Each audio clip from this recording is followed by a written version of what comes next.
آپ جانتے ہیں کچھ لڑائیاں تو کھلے میدان میں ہوتی ہیں، لیکن کچھ ایسی بھی ہیں جو ہمارے اندر چلتی رہتی ہیں۔ آج ہم ایک ایسی ہی اندرونی کشمکش کی بات کریں گے جو صرف ایک نظر سے شروع ہوتی ہے، ایک ایسی جنگ جس کا اعتراف بہت کم لوگ کرتے ہیں۔ تو سوال یہ ہے، آخر یہ ہے کیا؟ یہ وہی سٹرگل ہے نا جس کا شاید کوئی مرد کھل کر اقرار نہیں کرے گا کہ وہ اپنی نظر کو سنبھال نہیں پاتا۔ آئیے اس مسئلے کو صرف ایک گناہ کے طور پر نہ دیکھیں، بلکہ ایک وسیع اور غیر تسلیم شدہ اندرونی جدوجہد کے طور پر سمجھنے کی کوشش کرتے ہیں۔ تو آئیے اس مسئلے کی تہہ تک جاتے ہیں۔ ہم دیکھیں گے کہ یہ جو بے نقاب نظر ہے، یہ چھپی ہوئی دنیا، اس کے ہماری زندگی پر اصل میں اثرات کیا ہوتے ہیں۔ دیکھیں، یہ سب شروع ہوتا ہے ایک بالکل معمولی سی بے ضرر سی نظر سے، لیکن پھر خواتین کو گھورنا، ان پر کامنٹس کرنا، شارٹس اور ریلز میں وہ فش ڈانس دیکھنا، اور پھر جب تنہائی ہوتی ہے تو موبائل اسکرین پر جو کچھ دیکھا جاتا ہے، اصل میں یہی وہ چھوٹا سا بیج ہے جو آگے جا کر ایک بہت بڑا تکلیف دہ درخت بن جاتا ہے۔ لیکن اصل پریشانی کی بات یہ ہے کہ یہ چھوٹا سا بیج، یہ ایک نظر کیسے ایک تباہ کن اندرونی طوفان بن جاتی ہے۔ یہ سفر ایک عام سی نظر سے شروع ہوتا ہے جو ادھر ادھر بھٹکتی ہے، پھر دھیرے دھیرے عورت کو ایک چیز، ایک آبجیکٹ سمجھنا شروع کر دیا جاتا ہے، اس کا موازنہ کیا جاتا ہے، اور یہاں سے سفر جاتا ہے فحش مواد کی لت کی طرف۔ گھر کی مصروف اور پریکٹیکل زندگی میں جو بیوی ہے، اس کا موازنہ فینسی میک اپ والے نقلی چہروں اور بناوٹی زندگی گزارنے والی ماڈل سے ہوتا ہے، اور جب بھی کوئی چھوٹا موٹا جھگڑا ہو تو بیوی کو سمجھنے کے بجائے موبائل میں پناہ لینا، یہ اصل میں حقیقت سے فرار کا ایک راستہ بن جاتا ہے۔ اور جب یہ چیزیں بہت زیادہ بڑھ جاتی ہیں نا، تو یہ باقاعدہ نفسیاتی بیماریوں کی شکل لے لیتی ہیں۔ انہیں پیرافیلک ڈس آرڈرز کہتے ہیں، جیسے کہ دوسروں کو چھپ کر دیکھنا، جسے وویئرزم کہتے ہیں، یا پھر اپنی نمائش کرنا، جسے ایگزیبیشنزم کہتے ہیں، اور سب سے خطرناک بچوں کی طرف مائل ہونا، جسے پیڈوفیلیا کہا جاتا ہے۔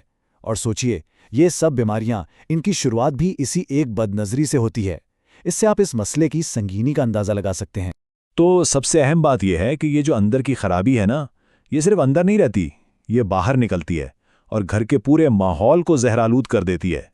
اور ہوتا کیا ہے کہ کچھ مرد جو باہر لوگوں میں بہت شریف اور دیندار نظر آتے ہیں، گھر کے اندر ان کی ذمہ داری کا احساس دراصل کنٹرول کرنے کا ایک ہتھیار بن جاتا ہے۔ یہ ایک عجیب منافقت ہے کہ ایک شخص اپنی بیوی کو سدھارنے کے جنون میں اس قدر مبتلا ہے کہ وہ خود کو سدھارنا بالکل ہی بھول جاتا ہے۔ اور یہاں آپ دیکھیں، ایک ہی گھر میں دو مختلف حقیقتیں پل رہی ہوتی ہیں۔ جسے ایک شخص رہبری اور دیکھ بھال سمجھ رہا ہوتا ہے، وہی چیز دوسرے کے لیے تنقید اور نگرانی بن جاتی ہے۔ جسے وہ اپنی ذمہ داری کہتا ہے، وہ دوسرے کے لیے کنٹرول اور غلامی ہے، اور جسے وہ مذہبی فرض کا نام دیتا ہے، وہ دراصل جذباتی ذلت ہوتی ہے۔ ایک ایسا سنہرا پنجرہ جہاں روح اور شناخت دونوں کو قید کر دیا جاتا ہے۔ تو چلیے اب دیکھتے ہیں کہ ہمارا معاشرہ اکثر اس مسئلے کی اصل وجہ کو سمجھنے میں غلطی کہاں کرتا ہے۔ ساری امیدوں کا بوجھ اس کی، معاشرے کی، سب کی بیوی کے کندھوں پر ڈال دیا جاتا ہے۔ لیکن یہاں ایک سوال ہے، اگر باہر عورت پردہ کر بھی لے تو تنہائی میں موبائل پر جا کر کون بے حیائی کے مناظر دیکھتا ہے؟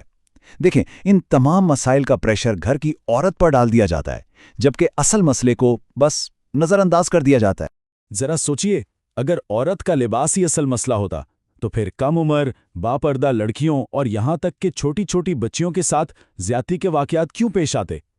اگر واقعی لباس ہی مسئلہ ہے تو پھر 5 سال، 7 سال، حتیٰ کہ 2 سال کی بچیوں کے ساتھ ریپ کے کیسز کیوں سننے میں آتے ہیں؟ تو اصل فتنہ کیا ہے؟ جسم پہ پہنا ہوا لباس یا دل میں ایمان کی کمی؟ کیا فتنہ نظر ہے یا لباس؟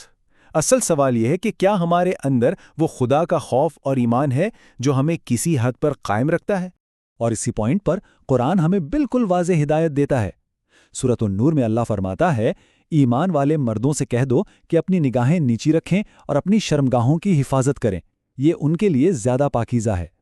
غور کریں، یہاں خطاب سب سے پہلے مردوں سے ہے، ذمہ داری سب سے پہلے ان پر ڈالی گئی ہے۔ تو پھر اس صورتحال میں پاکیزگی اور طاقت کا اصل راستہ کیا ہے؟ دیکھیں، اگر نظر کی حفاظت کی جائے تو کیا یہ پتہ چلے گا کہ کس نے کیا پہنا ہے یا کس کا لباس پورا ہے اور کس کا نہیں؟ اگر نظر کی حفاظت ہو تو کیا کوئی فتنہ جنم لے گا؟ غض بصر یعنی نظریں جھکانا یہ کمزوری نہیں ہے، یہ اصل میں ضبط نفس، وقار اور اندرونی پاکیزگی کا ایک بہت طاقتور عمل ہے۔ یہ اندر کی طاقت کی نشانی ہے۔ اب ذرا اس کنٹرول کرنے والے رویے کا موازنہ ہمارے پیارے نبی اکرم صلی اللہ علیہ وسلم کی مثال سے کریں، جو ہمارے لیے بہترین نمونہ ہیں۔ انہوں نے اپنی بیویوں کو کبھی مارا نہیں، ذلیل نہیں کیا۔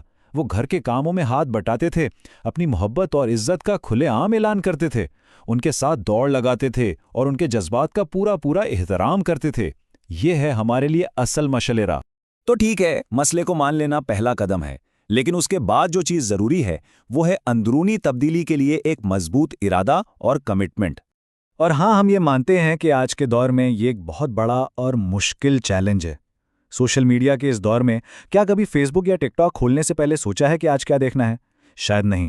اور جب ہم یہ نہیں سوچتے تو پھر ہر غلط چیز ہمیں اپنی طرف کھینچتی ہے۔ لیکن اس کا مطلب یہ نہیں کہ ہم ہمت ہار جائیں۔ اس پر قابو پانے کے لیے صرف ارادے سے زیادہ کی ضرورت ہے۔ اس کے لیے حکمت عملی، ایمان اور سپورٹ چاہیے۔ اور یقین کریں، حقیقی اور دیر بعد تبدیلی بالکل ممکن ہے۔ تو آخر میں اس ایک سوال پر غور کریں، کیا ہو اگر ایک پرامن معاشرے کی کنجی عورتوں کی نگرانی کرنا نہیں، بلکہ ہر فرد کا اپنی نظر اور اپنے دل کو پاک کرنا ہو؟ اور اگر آپ اس سفر میں رہنمائی حاصل کرنا چاہتے ہیں اور اس مسئلے پر سنجیدگی سے کام کرنے کا ارادہ رکھتے ہیں، تو یہ آپ کے لیے ایک راستہ ہے۔ آپ دی گئی معلومات پر رابطہ کر سکتے ہیں۔